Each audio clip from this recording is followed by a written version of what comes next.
Hello everyone, আমি Banashree and welcome back to my YouTube channel. আজকের ভিডিওটা কোনো মেকআপ টিউটোরিয়াল নয়।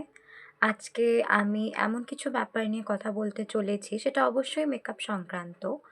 অ্যাকচুয়ালি মেকআপ করতে গিয়ে আমরা এমন কিছু ভুল প্রোডাক্ট চুজ করে ফেলি বা কিছু ভুল করে ফেলি মেকআপ করতে গিয়ে, যে যার জন্য আমরা যেরকম চাই যে মেকআপটা দাঁড়াক, সেরকমভাবে কিন্তু আউটকামটা হয় না বা মেকআপটা সেভাবে ফ্ললেস হয় না। তো আজকে অবশ্যই টিউটোরিয়াল, বাট মেকআপটা করতে করতে সেই সমস্ত ভুলগুলো আমি তোমাদের দেখাবো, যেগুলো আগে আমিও করতাম আর করতে করতে দেন আমি শিখেছি। তো চলো দেরি না করে ভিডিওটার দিকে এগোনো যাক। একটা ফ্ললেস বেস পাওয়ার জন্য কিন্তু ফেসটাকে ভালোভাবে ময়শ্চারাইজ করে নিতে হবে। আর রোজকার মতন আজকেও আমি সেটাফিলের ময়শ্চারাইজারটাই অ্যাপ্লাই করছি।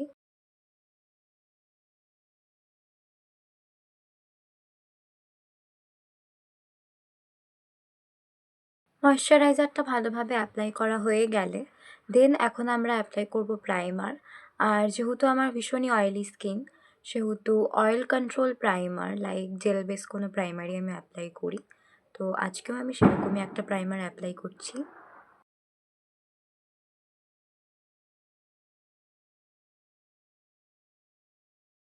Then we are applying foundation, আর ফাউন্ডেশনের জন্য আমি আমার ফেভারিট ফিটমি অ্যাপ্লাই করব।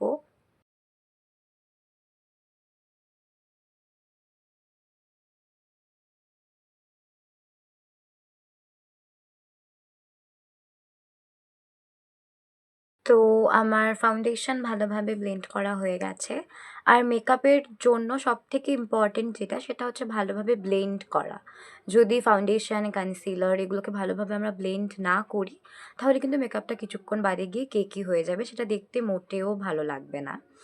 আর নেক্সট স্টেপ যেটা আমি অ্যাপ্লাই করছি সেটা হচ্ছে কনসিলার। আমি আমার স্কিন টোনের সাথে ম্যাচিং একটা কনসিলারই নিয়েছি, সেটা হচ্ছে এনওয়াই বে এর। আর সেটার শেড নাম্বার হচ্ছে 02।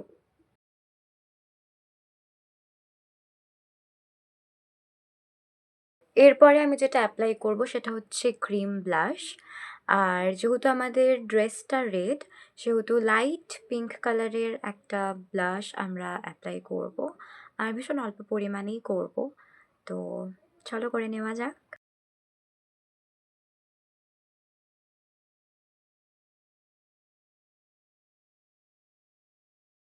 এবারে আমরা আমাদের কনসিলারটাকে লুজ পাউডার দিয়ে কিন্তু সেট করব।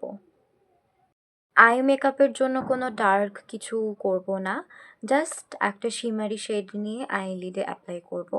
আর আই থিঙ্ক এটা যেহেতু রেড ড্রেস, এটা নিজেই ভীষণ কমপ্লিমেন্ট করবে, তো চোখটাকে ভীষণ বেশি কিছু ডার্ক করার কোনো দরকার নেই।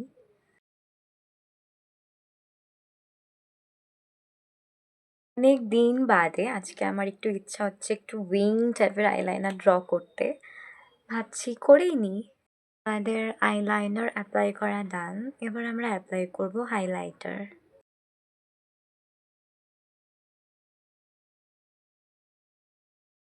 আইব্রোটাকে এক্সট্রা করে ফিল করব না, জাস্ট একটা শেপ দেব। এবারে আমরা অ্যাপ্লাই করছি মাস্কারা, বিকজ যেহেতু মেকআপটাকে ভীষণ মিনিমাল রেখেছি, সেহেতু আইল্যাশগুলোকে ভলিউম অ্যান্ড লেন্থ প্রোভাইড করাটা ভীষণ ইম্পর্টেন্ট। এবারে পাউডার ব্লাশ দিয়ে ক্রিম ব্লাশটাকে সেট করব। তো একটা গ্লোয়ি মেকআপ বেস বানিয়েছি, সেহেতু সেটাকে আরেকটু গ্লোয়ি করার জন্য একটু হাইলাইটার অ্যাড করব।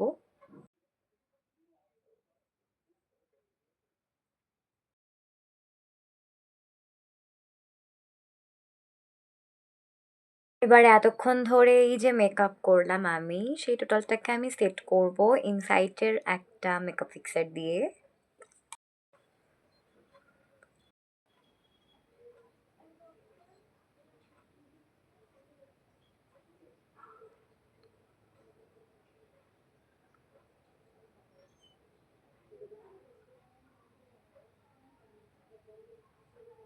ওকে, লিপটাকে তো লাইন করে নিলাম। এবার আমি ভাবছি যে নিউড শেডের লিপস্টিক পরবো নাকি রেড নাকি পিঙ্ক। একটা দারুণ শেড পেয়েছি গাইস, মানে যদি আমি অন্য মেকআপ নাও বা করি, শুধু এটাকে অ্যাপ্লাই করেও বাড়ি থেকে বেরিয়ে যাওয়া যাবে। এটা ভীষণ কমপ্লিমেন্ট করবে।